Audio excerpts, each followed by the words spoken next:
आज हम आपको एक ऐसी सच्चाई के बारे में बताने जा रहे हैं जो कि आपने नहीं सुनी होगी, जो कि है महिलाओं के स्तन ढकने का अधिकार। अगर आपको पहले से मालूम था तो हमें कमेंट करके जरूर बताएं। आइए वीडियो को शुरू करते हैं। आपने नंगेली का नाम सुना होगा। केरला की वो जांबाज औरत जिसने स्तनकर प्रथा के विरोध में अपने स्तन काटकर उन्हें केले के पत्ते पर सजाकर सरकारी कर्मचारी को पेश किए थे। दक्षिण भारत की इस क्रूर प्रथा के खिलाफ आवाज उठाने वाली नंगेली अकेली नहीं थीं। सैकड़ों तथाकथित छोटी जात की औरतें इसके खिलाफ लड़ी थीं। अपने शरीर को कपड़ों से ढकने के अधिकार के लिए उन्हें अपनी जान तक देनी पड़ी। इसी संघर्ष का नाम था चन्नार क्रांति या मरुमक्कल समारंभ। बात 19वीं सदी की है। दक्षिण भारत के त्रावणकोर राज्य, जिसे आज हम केरला के नाम से जानते हैं, में नीची जात की औरतों को अपने स्तन ढकने की इजाजत नहीं थी।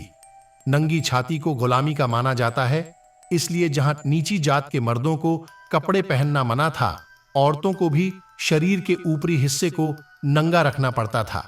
यहां तक कि ऊंची जात की औरतों को भी पति के सामने कपड़े पहनने की इजाजत नहीं थी, चाहे वो कहीं और क्यों न पहने।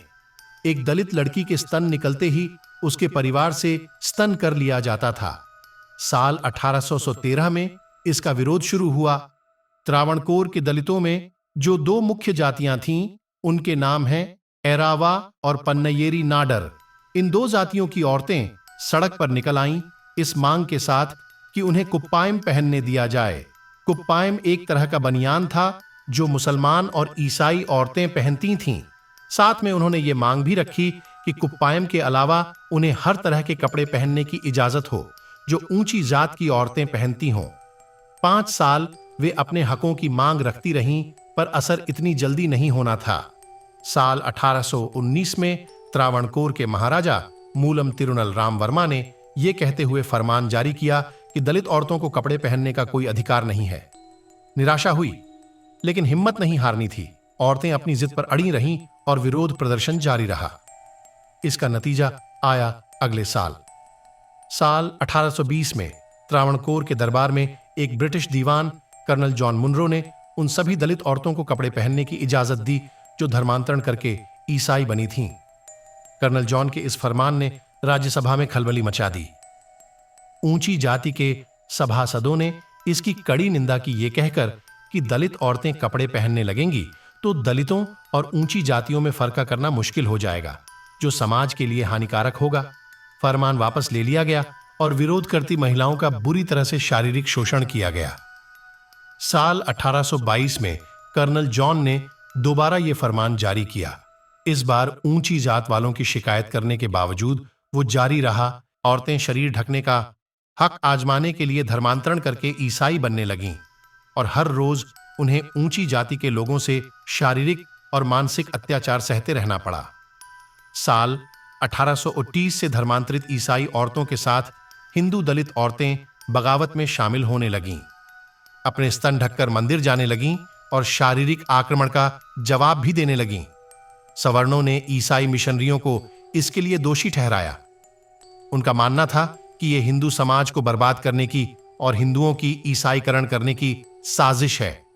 इन औरतों को दबाए रखने के लिए उन्होंने कोई कसर नहीं छोड़ी और जैसे जैसे हिंसा बढ़ती गई, बगावत भी और बुलंद होने लगी।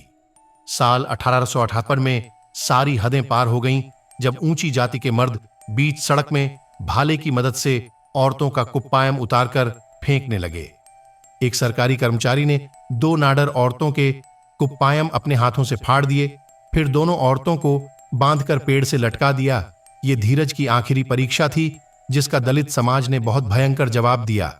ऊंची जाति के लोगों पर हमला शुरू हो गया, आगजनी हुई, पूरे के पूरे मोहल्ले जला दिए गए। अब सरकार इसको अनदेखा नहीं कर सकती थी। त्रावणकोर के राजा के पास मद्रास के गवर्नर से आदेश आया कि जल्द से जल्द यह हिंसा रोकी जाए। बाव में आकर त्रावणकोर के राजा ने सभी दलित औरतों को अपने स्तन ढकने का अधिकार दे दिया। 26 जुलाई 1849 को यह फरमान जारी किया गया। फिर भी दलित औरतों को सिर्फ कुप्पायम या मछुआरों के पहने गए कपड़ों से खुद को ढकने की इजाजत मिली। ऊंची जाति की औरतों की तरह साधारण कपड़े पहनने का हक उन्हें साल 1915 या साल 1916 में जाकर ही मिला। अपने शरीर को ढकने जैसी आम बात के लिए त्रावणकोर की दलित औरतों को सालों तक संघर्ष करते रहना पड़ा। फिर भी इतिहास में उन्हें वो सम्मान नहीं मिला जो मिलना चाहिए था। वैसे ही कम ही लोग इन औरतों और उनके संघर्ष के बारे में जानते हैं। ऊपर से साल 2016 में राष्ट्रीय शैक्षणिक अनुसंधान और प्रशिक्षण परिषद NCERT ने स्कूल की किताबों से इनका जिक्र भी हटवा दिया। चन्नार क्रांति जैसी घटनाएं हमें भूलनी नहीं चाहिए। हमें नहीं भूलना चाहिए कि समाज ने दलितों, अल्पसंख्यकों, औरतों पर किस तरह के जुल्म किए हैं और किस तरह हर बार इनकलाब से ही समाज में सुधार आया है।